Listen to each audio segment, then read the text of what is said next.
Good morning to all of you. आज हम लोग एक बार फिर हिस्टोरिकल रोमांटिक स्टोरीज़ के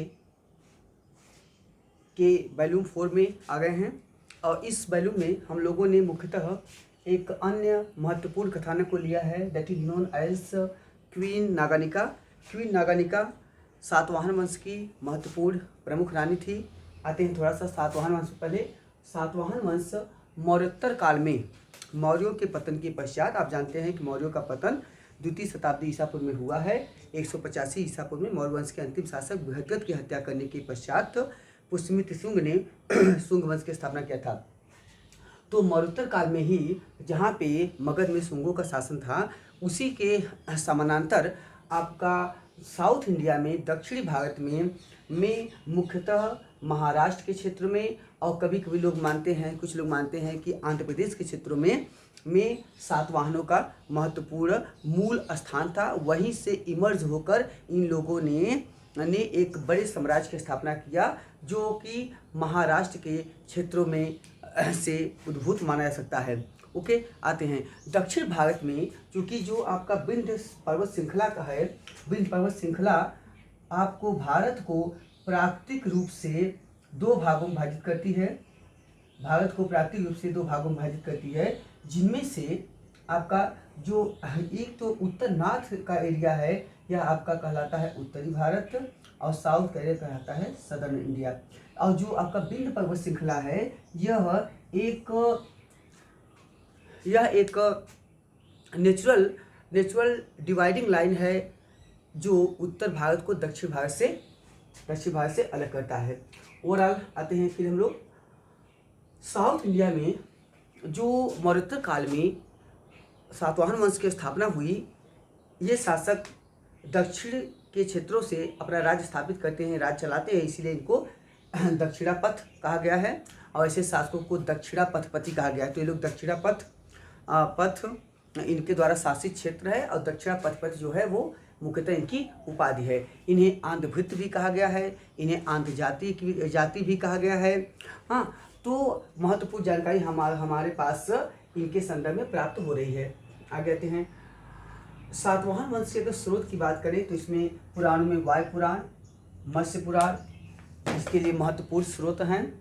इनके अतिरिक्त आपका अभिलेखों में नानाघाट अभिलेख जो खुद नागानिका का महत्वपूर्ण अभिलेख है। इसके बाद आपका पुलमावी का कार्य अभिलेख, नासिक अभिलेख और उसके बाद विदेशी इतिहासकारों में जो महत्वपूर्ण स्रोत है उनमें आपके हैं एक प्लिनी जिनका पूरा नाम है प्लिनी द एल्डर, जिन्होंने नेचुरल हिस्ट्री नामक ग्रंथ लिखा है। नेचुरल हिस्ट्री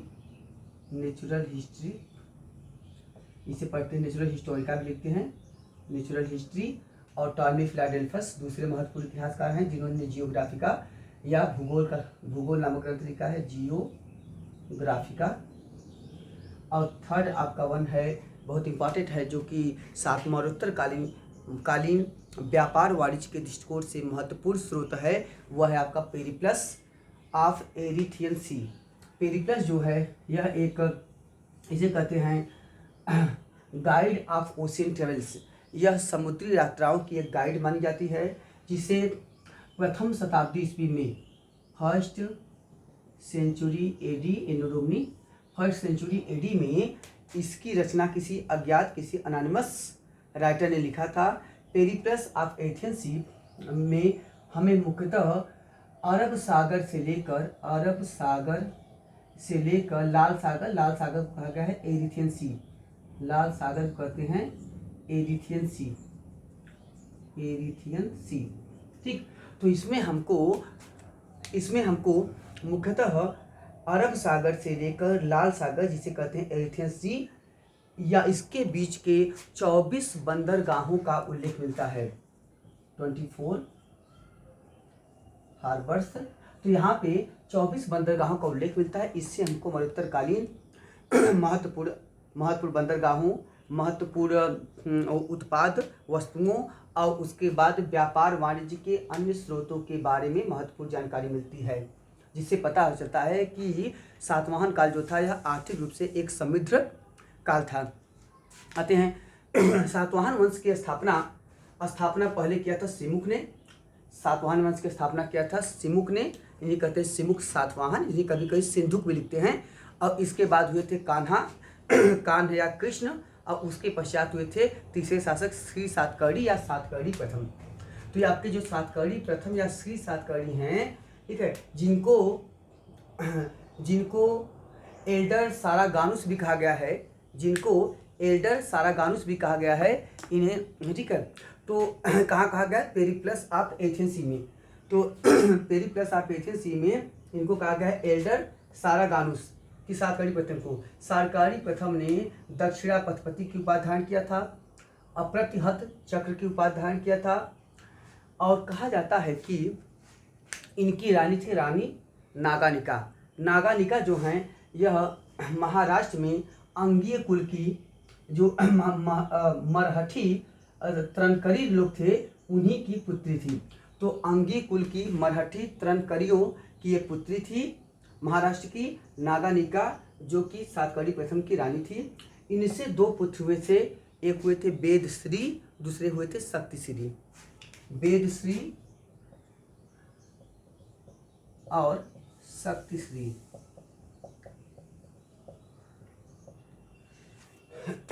कहा जाता है कि नागानिका एक महत्वपूर्ण कुटिल राजनीतिज्ञ, कूटनीतिज्ञ और एक वेल बिहेव्ड और साथ ही साथ यह एक डिजर्विंग महिला थी, जिन्होंने सातकर्णी प्रथम की मृत्यु के पश्चात अपने अल्पवयस्क पुत्रों की संरक्षिका के रूप में शासन किया।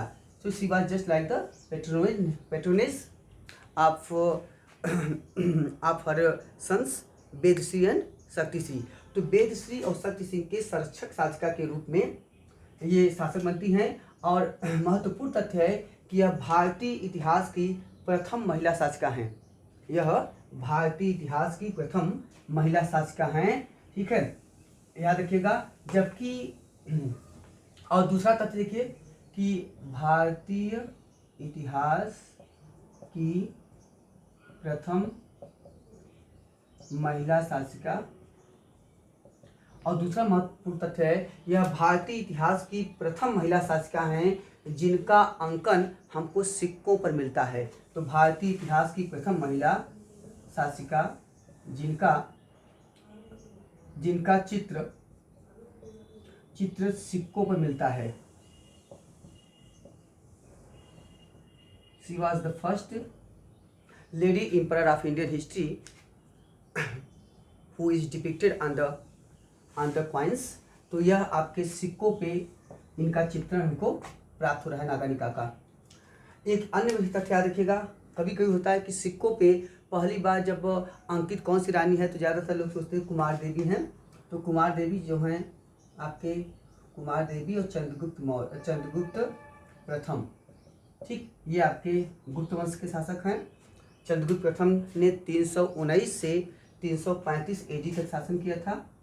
319 से 335 एडी तक शासन किया। उसके बाद समुद्रगुप्त आ गए, ठीक है। ये लिच्छवी कुल की थी कुमार देवी और चंद्रगुप्त प्रथम का जो एक समृद्ध सिक्का क्वाइंस जारी हुआ है उसे कहते हैं राजा रानी प्रकार का सिक्का।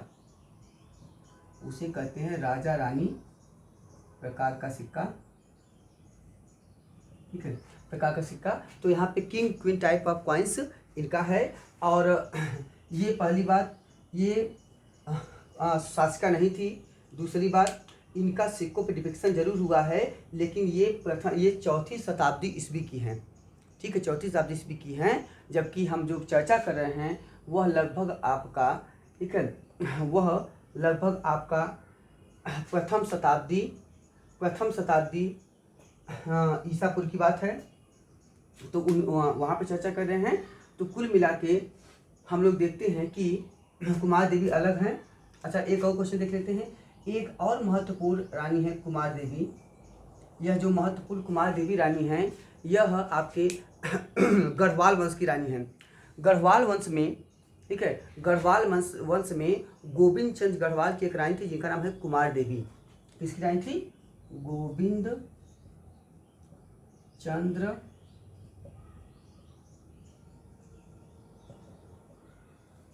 गहरवाल,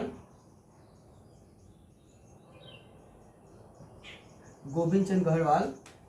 ये जो गोविंद चंद हैं, इनकी रानी थी कुमार देवी।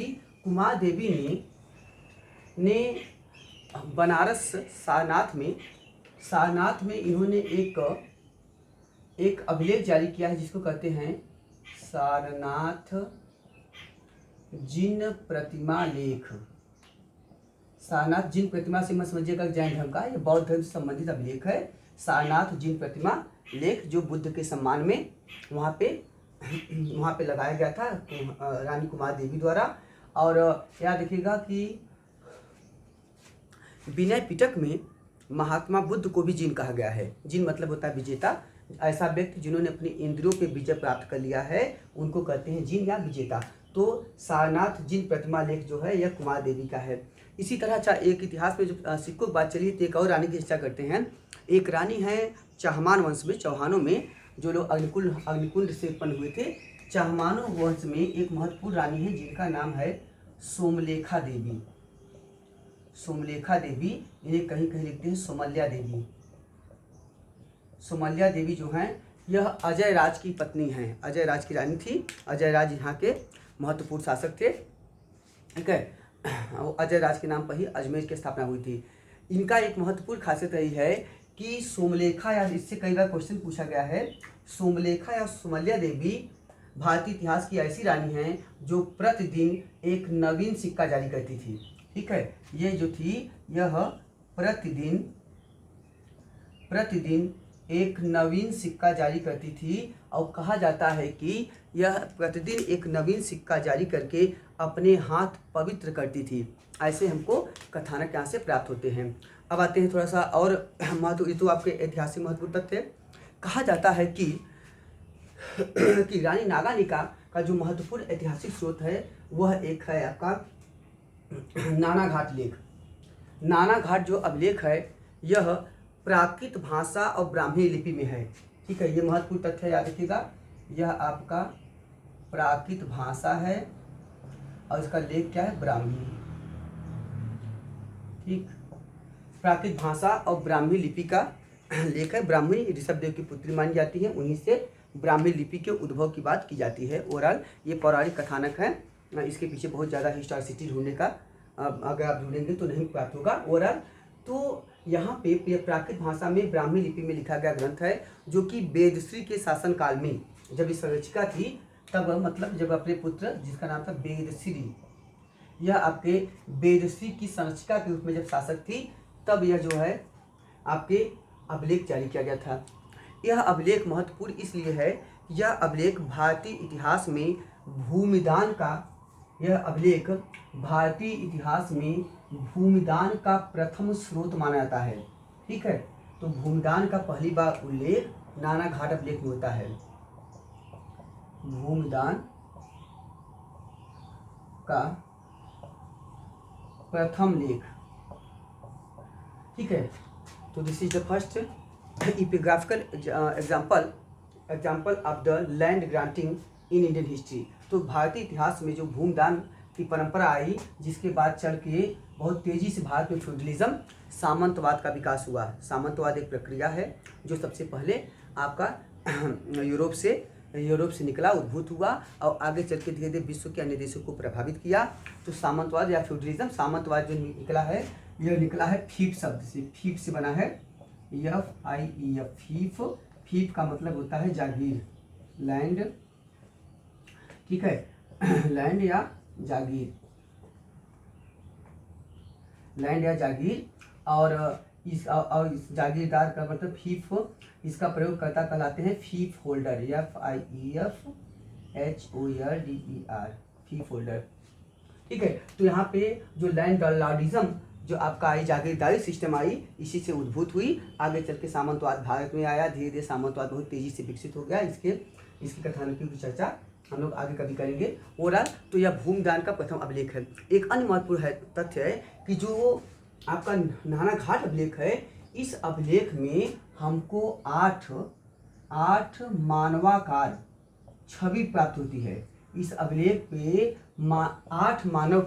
8 मानव आकार की 8 छवि मतलब पोर्ट्रेट्स प्राप्त होते हैं। यह महत्वपूर्ण है। दूसरी बात है कि इस अभिलेख में हमको सातकड़ी प्रथम को कुल मिला के 18 यज्ञ, 2 अश्वमेध और 1 राजसूय यज्ञ करने का उल्लेख मिलता है। तो कुल मिला के इसमें कितना उल्लेख है? इसमें हमको 18 आपके यज्ञों को करने का उल्लेख मिलता है। 18 यज्ञ टोटल हैं, यज्ञ के संपादन का उल्लेख मिलता है, जिसमें से आपके 2 अश्वमेध हैं और 1 राजसूय है।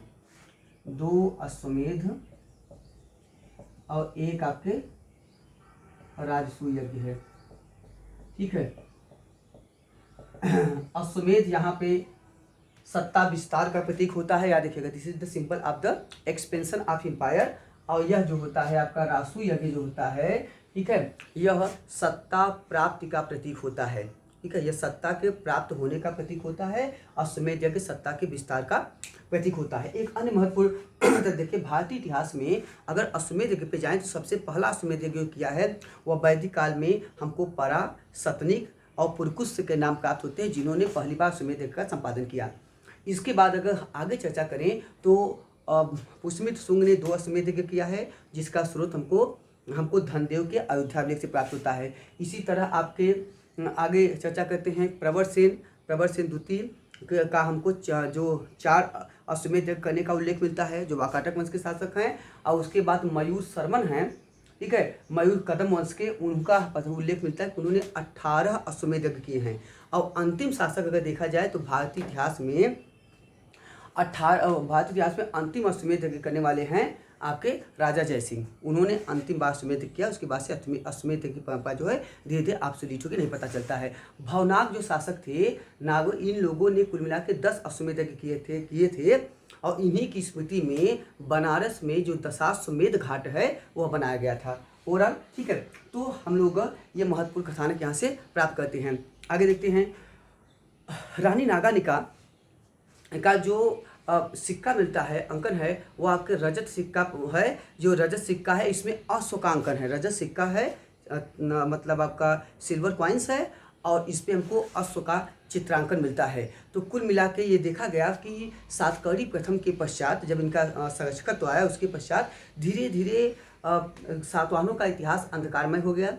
इसके बाद हमको कुछ महत्वपूर्ण जानकारी मिलती है, जैसे अपीलक की, जैसे आपके हैं कुंतल और एक हाल जिन्होंने गाथा सप्तशती लिखा है। ठीक है, इसके पश्चात हमको सीधे काफ़ी कई वर्षों के पश्चात इनका फिर से जब एक जो पॉलिटिकल इमर्जन होता है वह होता है गौतमीपुत्र सातकर्णी के साथ। ठीक है, तो गौतमीपुत्र सातकर्णी जिन्होंने 106 प्रथम मतलब आपका हो गया, समझिए कि आपका लगभग 2वीं शताब्दी ईस्वी में 106 से लेकर 130 तक शासन करते हैं गौतमीपुत्र सातकर्णी। तो वहाँ से हमको फिर से इनके इतिहास की जानकारी मिलना शुरू हो जाता है। तो इस प्रकार कर सकते हैं कि रानी नागानिका एक महत्वपूर्ण शासिका थी, भारतीय इतिहास की पहली महिला शासिका कही जा सकती हैं। और दूसरी बात, यह प्रथम महिला शासिका हैं जिनका अंकन हमको सिक्कों पे प्राप्त होता है। ठीक, तो यहाँ तक आज हुआ। इसके बाद हम लोग फिर अगले सीरीज़ में हम लोग चर्चा करेंगे कश्मीर की रानी